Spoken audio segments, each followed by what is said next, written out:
Everybody, welcome back to another episode of Meet the Pros here at Echo Means Business. I'm Sam Fiorella. I'm one of the administrators here at Echo Means Business. And today we've got Jason Curlee from Jason's Lawn and Landscape in Wichita Falls, Texas. Thanks for joining, Jason. Hey, thanks for having me. Awesome. So we want to let the audience know a little bit more about you. You have been active in the Echo Means Business community and mobile app, and we're trying to shine a light on members, you being one of them today. So why don't you give us a little bit of background into your business? I've already mentioned that you're from Wichita Falls, Texas, but tell us the type of work that your business does, the size of your area, all that kind of stuff. The type of work I do is I'm your basic landscaper. I mean, I mow grass, I do flower bed maintenance, a little bit of tree trimming, shrub maintenance. I could do sod jobs. I could do almost anything when it comes to landscape. Sounds like a good tagline for your business. I'll do almost anything. I've gotten a lot of jobs that nobody else wanted. I know that. Um, but it's the area is pretty small, kind of. But there's an insane amount of companies here, and there's no shortage of work. But I don't understand how there could be so many, and then not have a problem getting jobs. But I'm not complaining either. Do you? That's a good problem to have, I guess. But if it is even a problem, do you actively go out and look for new work, or does it just fall in your lap if there's so much around? It's kind of a little bit of both. Um, I get a lot of work from my regular customers, telling their neighbors, whoever, and, uh, and then I also get a lot of work from people just seeing me out. All right. So the how many? What's the size of your client base right now? How many properties do you manage on an average week? I've got on an average week, because most of mine are bi-weekly, so one week it'll be a one group, and then one week it'll be the next group. But between both weeks, I've got about 20 properties. Do you find that that's common in the southern states? You know, that 1 week on, 1 week off? Because I know a lot of the people that we talk to in our community that are in the northern states or in Canada, um, they have to cut every week because the grass just grows too long. It's kind of common, but then it's not. It's really it's more on the customer. Some customers don't have irrigation and they Mm. don't water. Uh, we had a lot of rain. It just now kind of quit raining around the end of July, and so now it's starting to get dry, kind of slow. But there for a while, it was just constant rain, and nobody had to water their grass, and there was just work everywhere. That's interesting. Do you? I know that in the Midwest, anyway, there's a lot of the pros right now are complaining about the amount of rain. You must be happy when it rains. They can send us some of that rain right now, that's for sure. Yeah, it has a. Uh, this is the one thing that I just from on a personal level, I'm really fascinated on in this industry. When you take a look at the various geographies we have from Vancouver, British Columbia, to southern U.S. to Miami, to Texas, to the Midwest, to Rhode Island, all of the places that our pros come from, there is such diversity in how they run their businesses and how they're forced to run their businesses, and even what they complain about, even when it comes to the rain. Like I said, in the Midwest right now, a lot of people are complaining that they can't get out and cut grass because it won't stop raining. Some rain for you would be good because I'm assuming that's going to then increase the amount of times you're needed to maintain a property. Right, right. Yeah. So the is this something that you're doing full time, or is this a side hustle for you? It's a side job for right now. I'm still having to work full time. I work every day from 7 to 3:30, then work for myself from 3:30 to get finished. But eventually, down the road, I want to be able to quit working full time, completely work for myself. How long have you been running this business part time? Since the end of April, probably. Like I've worked for somebody else, over the last 18 years as a landscaper. I've always worked for someone else. this is the first year that I decided to break out on my own. Well, that's cool. Good luck with that. Definitely, we want to hear those stories on the community as you comment and engage other people. But let me ask you a little bit more about that. I'm curious how you're managing the running of a business and working full time. That seems like a heavy workload, and then also I'm assuming having some kind of a personal life. It's been a struggle trying to adjust to it. It is a lot because it does take a lot of time, especially when I don't have any other employees, so I'm doing all the work myself, and then trying to manage it, schedule things, equipment, stuff like that. Sometimes I don't get in from out of my shop until 10 or 11 o'clock. Mm. And it has put a strain on things personally with my personal life, but we've been able to work around it. And my fiance is very proud of me. She sees how happy I am doing it, and so she just wants me to be happy. I love that. I love hearing that. That's a great thing. If there are others that are listening or watching, this will be this is one of the shorts that we have on our podcast, but also on our networking area of Echo Means Business. So regardless of where they're watching or listening, if there's others like you who are, working for somebody or running their own business in another industry and considering moving into this full time, what are some of the pitfalls that you didn't plan on that you now realize, holy crap, I got to deal with this, and this is more difficult than I anticipated? What should they be preparing themselves for? Really, honestly, just be prepared for everything to be different. No two jobs are the same. No two customers are the same. You might have a customer that you never talk to and everything's fine. You get paid all the time. Then you might have a customer that always, every week, wants to, nitpick or do something. And just be prepared for everything to be different every time. Yeah, that's sage advice. I've been doing a ton of these interviews over the last year in particular, and I've noticed that one of the skill sets, when I ask the question, like, what's one of the skill sets that you think, you need to have to be a really good lawn care pro? I'm surprised at the number of times people say good customer skills is the number one, I guess, skill to have. Not, you've got to be really good with tools. You've got to really be, a really specific, an anal retentive about your lines, and, or that you have to know a lot about horticulture. Customer service, is the one big thing. You reference there are some customers that always want to talk to you. How important would you place customer service on that list of skills for somebody looking to get into this business full time? It's very important. I mean, because you have to have a friendly demeanor. You want to be approachable. I think it's very important, and it's very important to know how to talk to the customer and not sound like you're condescending. That really irritates a lot of people. I've worked with guys to do that, and it's not good. Yeah. But I would think it's very important. My mama always used to say you can attract more bees with honey than you can with vinegar. So having a little bit of a silver tongue and understanding when to bite it goes a long way, I find, in any business that you're trying to run. Mm-hmm. On the flip side of that, would you consider yourself a gearhead? Not really. I know how to work on my own equipment, and I can do small stuff to my vehicles, but I'm not in any way, shape, or form a mechanic at all. You must have a good relationship with an equipment dealer down there for maintenance and repairs then, no? Yeah. I've got a couple of friends that work for different dealers down here, but for the most part, all my stuff is still under warranty. So I take it back to the dealer. If there's something serious, I'll let them mess with it. You gotta love those warranties.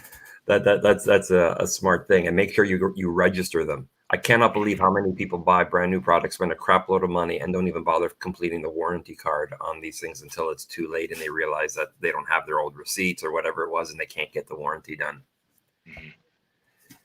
Well, on that, managing your time, give us a sense of, you know, on a personal level, you've got to be able to do something to balance out all of the hours that you're putting into work. A little birdie told me that you're big into music, playing the guitar. I used to be. I'm not so much anymore, but I used to be a pretty um, I don't know, kind of intense musician, I guess. But the last couple of years, I really haven't played much because I had an accident with one of my hands, and so it kind of hurts to play now. So I really don't. That's sad. Uh, How does that affect your working though? it doesn't affect it at all. The No, hand? it doesn't affect it. I mean, this was the hand, and it's just this finger is a little shorter than it used to be, and it's skin on top of bone, so Hmm. it's uncomfortable to play. I can still play. Yeah, I would imagine that the fine, just the fine movements and pressure that's required on the playing of a guitar would be a lot different than just maybe gripping a handle or something.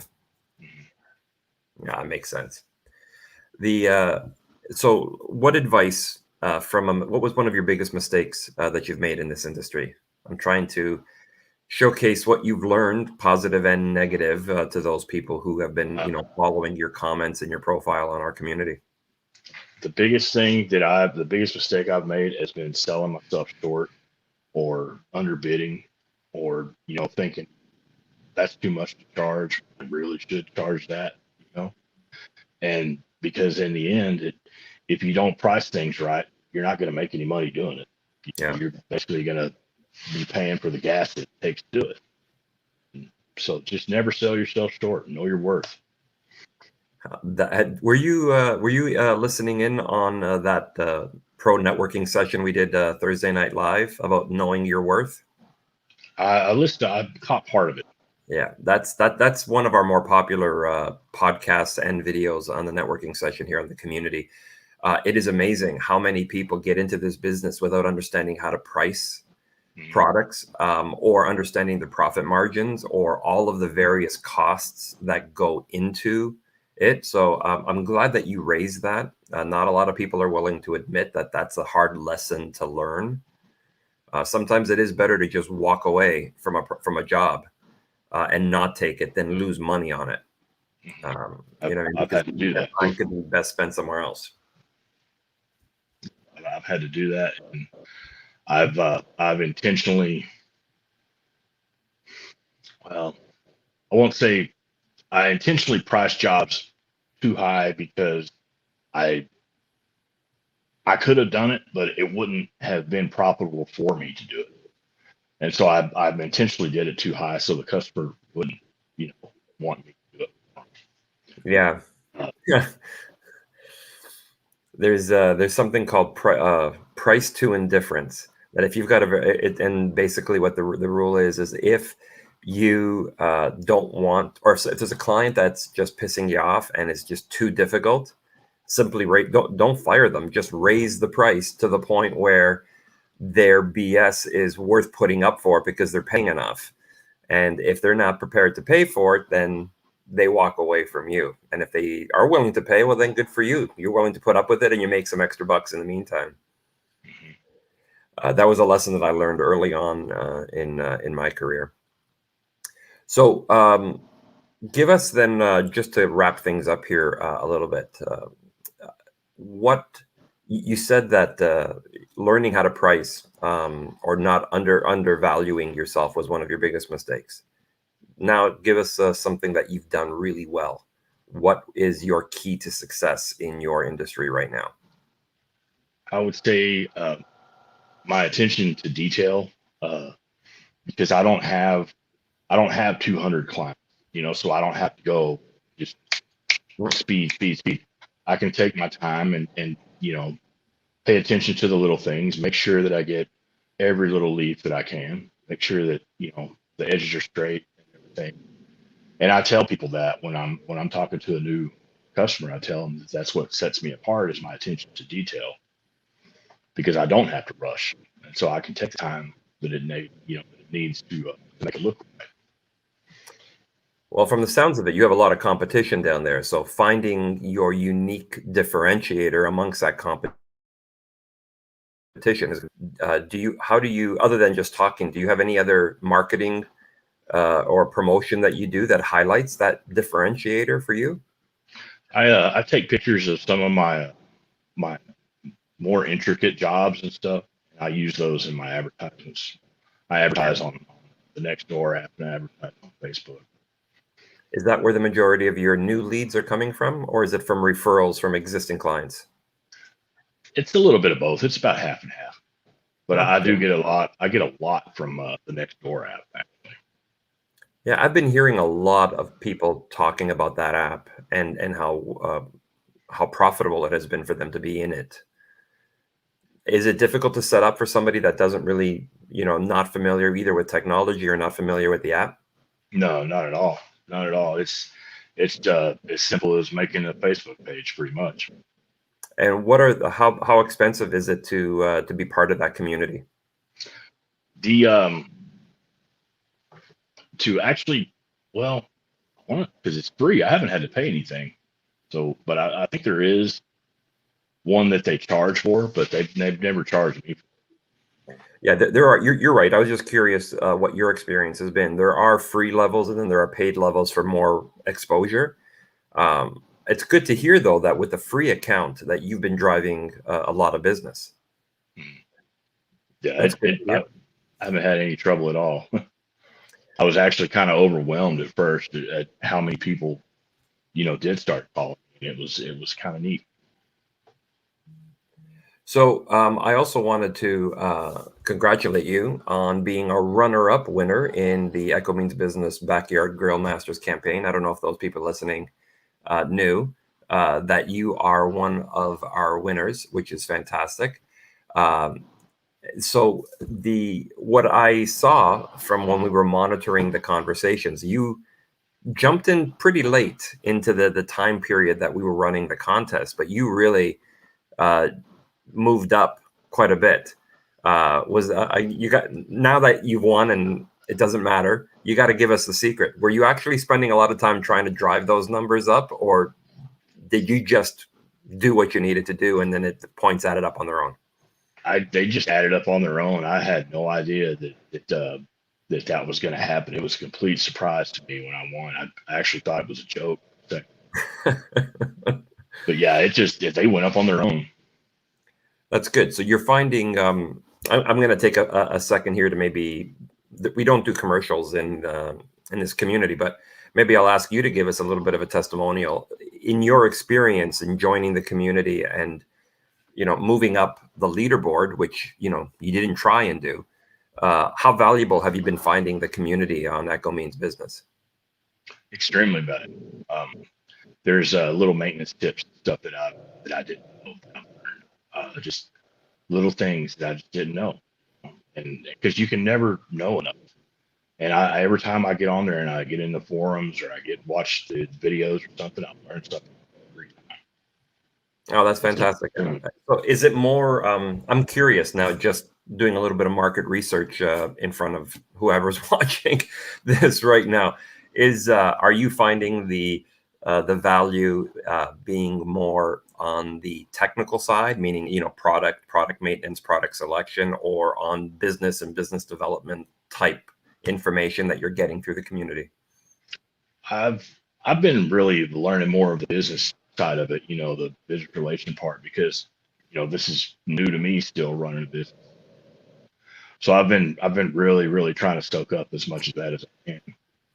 That's awesome. I'm sure that Echo, our sponsor, will be happy to hear that, because that was their main purpose in asking us to build this community and manage it for them. Is to get guys like you or women that are looking to start a business, maybe have never run a business before, and to help you guys make your businesses grow and make them stronger. So that's really great feedback. I appreciate you hearing that.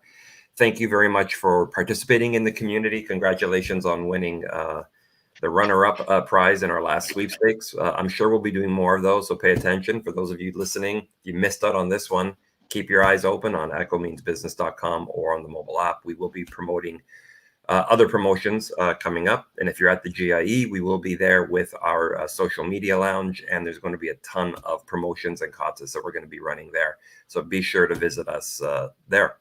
Thanks, Jason, for joining and for sharing a little bit of your story. Anybody that wants to connect with Jason, look it up on member profiles. You'll see Jason Curlee, Curlee. Reach out, friend them, ask questions, help each other grow your businesses. And on that, thanks, Jason, once again. Thanks all of you for listening, and stay tuned for our next Meet the Pro episode. Thanks for having me.